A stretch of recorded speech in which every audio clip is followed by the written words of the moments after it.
The ready start.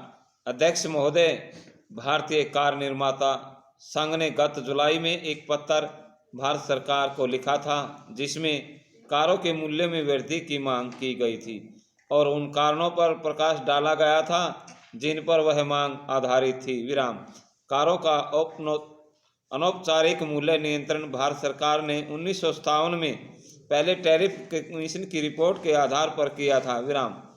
Commission ने मूल्य नियत करने के लिए जो फार्मूला प्रारंभ में सुखाया था वह कि निर्माता जो लागत कारों के निर्माण पर पड़े उसके अलावा उसे अधिकतम 10% का मार्जिन दिया जाए और विक्रेता जिस खुदरा मूल्य से ग्राहकों को कार बेचे उसमें उसका कमीशन इस मूल्य का अधिकतम 10% हो। विराम।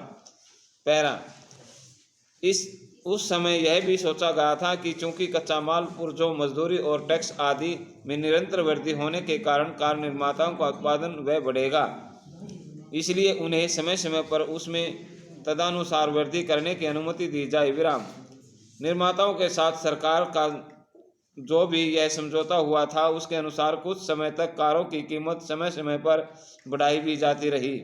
हालांकि वह आंशिक और अपर्याप्त थी, परंतु 1967 से सरकार ने एकाएक समझौता तोड़ दिया और कारों के मूल्य में वृद्धि देने से इनकार कर दिया। विराम। पैरा। कार निर्माताओं का कहना है कि जिस समय प्रारंभ में कारों के मूल्य निश्चित किए गए थे तब से उनका उत्पादन व्यय बहुत बढ़ गया है। विराम। उदाहरण के लिए 1957-58 में कारों के काफ़ी हिस्से और पुर्जे बाहर से आयात किए जाते थे, परंतु आज वह स्थिति नहीं है। देश के भीतर ही बहुत बड़े अनुपात में पुर्जों का निर्माण प्रारंभ हो गया है। भारत में बनने वाले पुर्जे और हिस्से विदेशी पुर्जों और हिस्सों से महंगे पड़ते हैं, जिससे आयातित हिस्सों और पुर्जों का अनुपात कोई 2% ही रह गया है। विराम समाप्त।